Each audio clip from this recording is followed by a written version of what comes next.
Houston, Jacksonville, it was quietly a decent game, but I don't think anybody noticed because of the way the other games were finishing. Um, Houston had a lot of turnovers. They had the stupid interception thrown by the running back. They had a couple of deflected picks. But I can't get over the running back throwing a pick near the end zone. I mean, that's absurd to call a play like that in that situation when really the offense isn't playing that bad. And I look at Gary Kubiak. I think he's done now. I think it's officially dead man walking for Gary Kubiak. There's no way he's not fired at the end of the year because that was ridiculous. That was a winnable game. I'm not saying they would have won, but it was winnable because Jacksonville obviously didn't win by a lot. It was a close game at the end, but you know, Jacksonville's one of those teams. Quietly, people think that they just suck and they don't know how they're winning games, but they do have Maurice Jones-Drew, who's a big threat every time he gets the ball in his hands. They have a lot of different receivers that make little plays here and there, and it adds up. And Garrard really not a bad quarterback. He does a pretty good job at some things. So, they don't completely forget about them. I mean, they have a guy who can score 4 touchdowns at any given moment in any given week. I'm just saying. Patriots, Dolphins. This whole game, I was waiting for, the Patriots to just throttle it because, of course I expected them to win. And I was just waiting, okay, they're going to break open a big play, 80-yard touchdown, and the game's going to be over, and that'll be that. And I was waiting and waiting, and then time ran out, and Miami had the lead. And, I loved it. I love upset. I love it when the Patriots go down, obviously, but I was waiting and waiting for the Patriots to break it open with a big play, and then time ran out, you know? So, great game. Again, another one of the great finishes we saw of the early games. Chad Henne, other than one bad throw, I think he's coming along great. I thought he played awesome. I thought the Dolphins as a whole played well. Ricky Williams had a solid day. Devon Bess, you probably haven't heard of these Dolphins receivers, but people step up. It's really not Ted Ginn. Ted Ginn's only had a couple of good games this year, but it's Fasano, it's Camarillo. They have a lot of these Wes Welker types, which is ironic because they used to have Wes Welker, the actual Wes Welker, who by the way lit them up. But they have a lot of those types, and somehow it works. And I enjoy. I'm rooting for this Miami team. I think they're good. I think they've had some tough losses this year, and I hope they do well because I like a lot of the players that they have. I like Henne. I like Ricky Williams. I even like a lot of their lesser wide receivers that just make a few plays here and there. So, yeah, and I heard the announcers making excuses for Tom Brady, and it doesn't fly with me. Both of his fourth quarter interceptions, he had 2 fourth quarter interceptions. They were both bad, really bad throws. One of them blew the opportunity to finish the game. The other one was obviously the game ender. Not necessarily totally his fault they lost, but it's not saying that he's bad. It's just he had a bad game. It happens, but he had a bad game. But, let's not overlook New England couldn't run the ball. Randy Moss did nothing after the first quarter. And you wonder why that is. They should be exploiting that Randy Moss thing as much as they can. But for some reason, these last 2 weeks, he hasn't gotten his touches. And I don't know what's up with that. Detroit, Cincinnati. Once again, Cincinnati not hugely explosive offensively. Ocho Cinco caught a long touchdown. But really, they don't put up a ton of points anymore. I mean, their offense is good, but they don't break off big runs. They don't have a lot of long plays down the field like they used to. It's about controlling the game, controlling the clock, and, defense. And obviously they won by 10. Didn't beat the spread, but, well, darn, right? They just controlled the game. It was nothing particularly special. They just controlled it. And, the Ocho Cinco celebration, I was a little underwhelmed. I think he's done better. I really do. San Diego, Cleveland, and I want to make this official. This is official. I am on the Brady Quinn bandwagon. He's going to be good. He might be good now, but either way, he is going to be good. He's going to make some team happy to have him. I'm saying that much.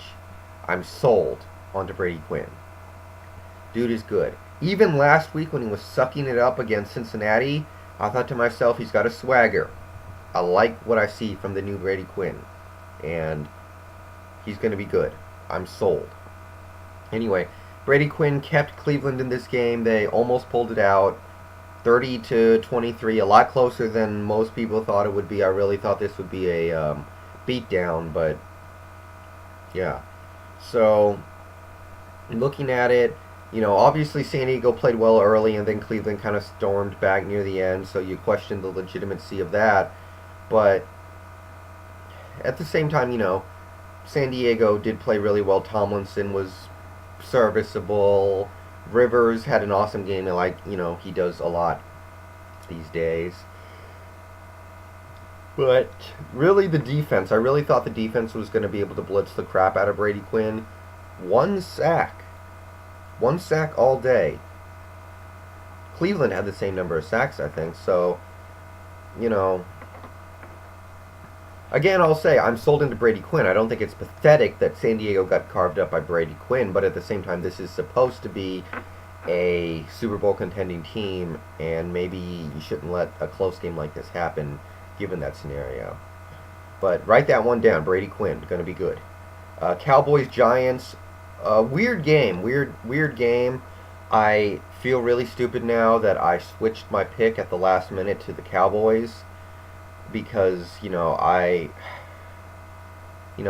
bad head coach going on the road. I should have stayed away from that. I should have picked the Giants. I really should have. I don't know what I was thinking. But really, I don't think the game was as close as it looked. Well, or was it? It's tough to say something like that. I mean, really, Eli played crappy.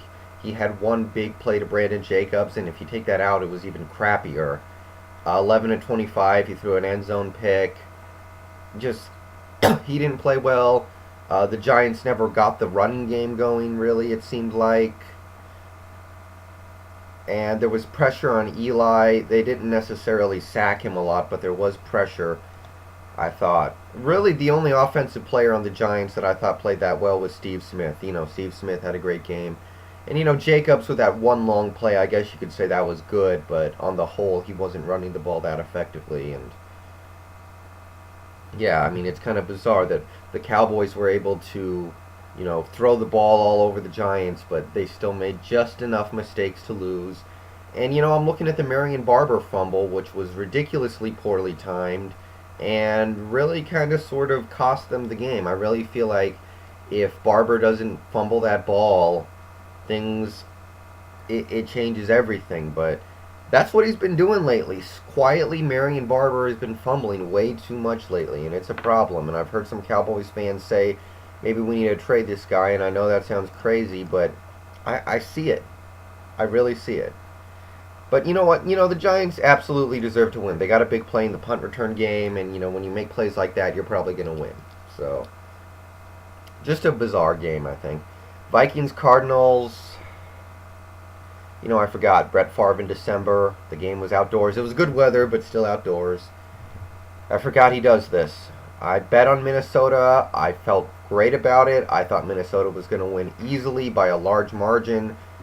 I forgot Brett Favre is back, and you Packers fans, you guys can feel good about it, because if Minnesota has to go outdoors, it's trouble now that we're in December. So hopefully for them, they get the number 2 seed and can stay in the Metrodome until they have to play the Saints, who also play in a dome.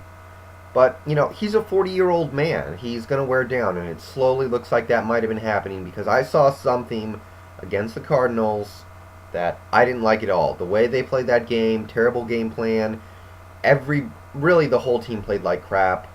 And I saw something I didn't like, a bad sign for the playoffs. So Vikings fans, I'm telling you, Uh, Brace yourselves for potential disappointment. I'm not saying it's out of the question that you guys go to the Super Bowl and win it, but I saw something against Arizona I didn't like.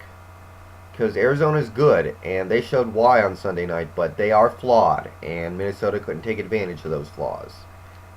Oh, and real quick, let's wrap it up. Baltimore, Green Bay, ugly game. I didn't really watch most of it, but I know there was a ton of pass interference calls, and hate it when crap like that slows down the game. But there was a crap load of that. Flacco, what's up, man? You're looking worse and worse every week. Because Baltimore was in this game going into the fourth, and then they fell apart. Mainly because Flacco was throwing all kinds of picks, and it was pretty ugly. And Green Bay, they look like the team that might round into shape in December and maybe make a run in January. There's always a team like that, and it looks like these Packers are going to make a real run at it as a wild card. So watch out for that, pretty much everybody.